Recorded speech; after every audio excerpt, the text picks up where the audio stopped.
يلا ابو نسمة، هتزرع ايه؟ بانجو. هتزرع بانجو؟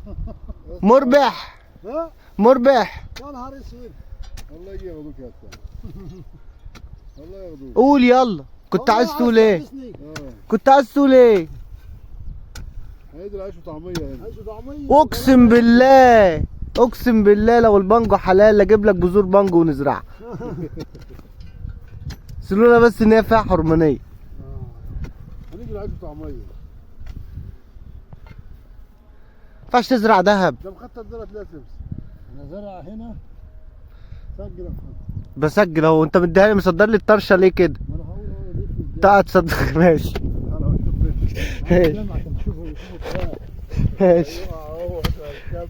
يلا بينا. انا زرع جرجير اهو زرع جرجير. عشان خاطر الريس ايوه. قال لك فدان الجرجير ب1 جنيه. اه واحنا عمالين نزرع ذره ما بيجيبش 1 جنيه. هنزرع ايه؟ السنه دي جرجير. نسمع كلام الريس بتاعنا. اه. هنعمل ايه؟ طب ما انت زرعت جرجير وقال لك 1,000,000 جنيه وما لمش حاجه. ضحك عليا. ضحك عليك. الحكومه ضحكت عليا. انت ما اتعظتش وبتزرع تاني؟ اه وانت ما اتعظتش وبتزرع تاني جرجير؟ ما في تجربه. طب التجربه الاولانيه فشلت، لا نجرب تجربه تانيه. ما انا واخد قرض. واخد قرض يمكن 1,000,000 بقى. هم يسامحوني في القسط. يا راجل يا مليون. قول يا ريس، قول يا ريس. يلا يا ريس خد يا محمد. قول. بيقول لك محلاها عيشه الفلاح. اه. ها؟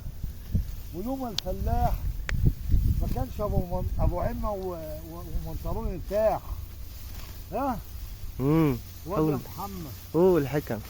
ولا لوم الفلاح ما كانش ابو قميص ومنطلون قميص وبنطلون ارتاح.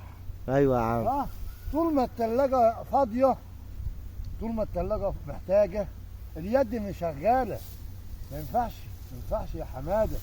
عندنا عيال عايزة تاكل وتشرب وتلبس. ها؟ يا شيخ محمد. بس انا بشتري كارت الكيماوي ب600 جنيه. بس انت اغنى من ابو قميص وبنطلون يا حاج. ايوه يا حاج ماشي. انت اغنى منه. انا فاهم. ما هو مش لازم كلنا نكمل بعض يا عم محمد. اه ولا ايه بقى؟ طبعا. ها؟ طبعا. يعني ينفع الفلاح يقعد لا ما ينفعش. نجيب طماطم وبطاطس وحاجات منين؟ احنا هناكل منين؟ ها؟ احنا هناكل منين؟ ادي يا عم الفلاحه. وادي اللي عايزين الفلاحه.